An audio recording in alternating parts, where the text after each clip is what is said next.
سلامونه او نیکې هیلې او په همدې هیله چې تاسو ټول به راته روغ جوړ او د عافیت جامې به په تن وسي.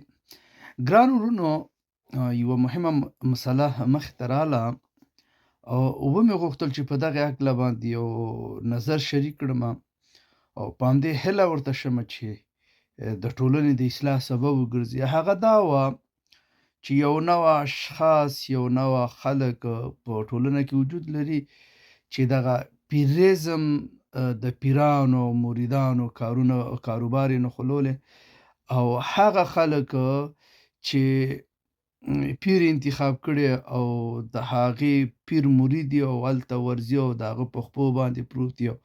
مقصد شپې او ورځې تېروي. په داسې حال کې چې دی خپله مور بیبي هم لري او زوړ پلار هم لري، د ده څخه ورک یي.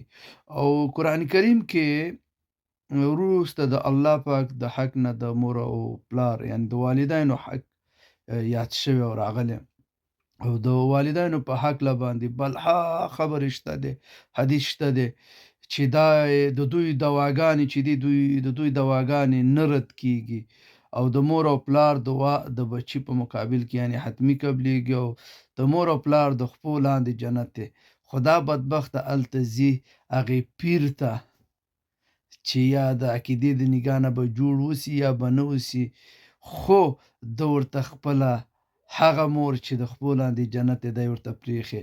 هغه نبي کریم صلی الله علیه وسلم چې په اړه باندې بلها حدیث د مور او پلار ویلي او همدغه رقم اویس کرني چې مور یې زړه ده او نبي کریم صلی الله علیه وسلم ته خط رالیږي چې زه غواړم چې تا ووینمه او مقصد د نږدې نه تا وګورم. هغه ورته وایي دا شانتې یو عذر دی چې مقصد مور سره پاتې شه.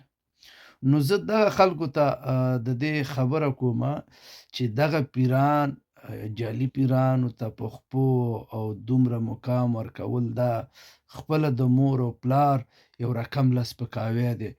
تاسې د مور او پلار خادمان جوړ شئ او مور او پلار ته په مسکا د هغې مخ ته په کتلو کې ثواب دی. نو ایندا خبرې دي، دې ته مو ډېره توجه غواړمه او همدا خبره او زما په اند دا بیخي لازمي وه چې دې ټکي ته ما اشاره کړې وې. الله پاک دې ماته د دې اجر راکړي او الله پاک دې دا زما د جنت د تللو ذریعه وګرځوي. نور مو وخت نه نیسم، ما در سره په خپلو نیکو دعاو کې یاد ساتئ. ښه جمعې درته غواړمه. مو راته ښه ده او اباده، سرلوړې او کامیابه د الله په امان.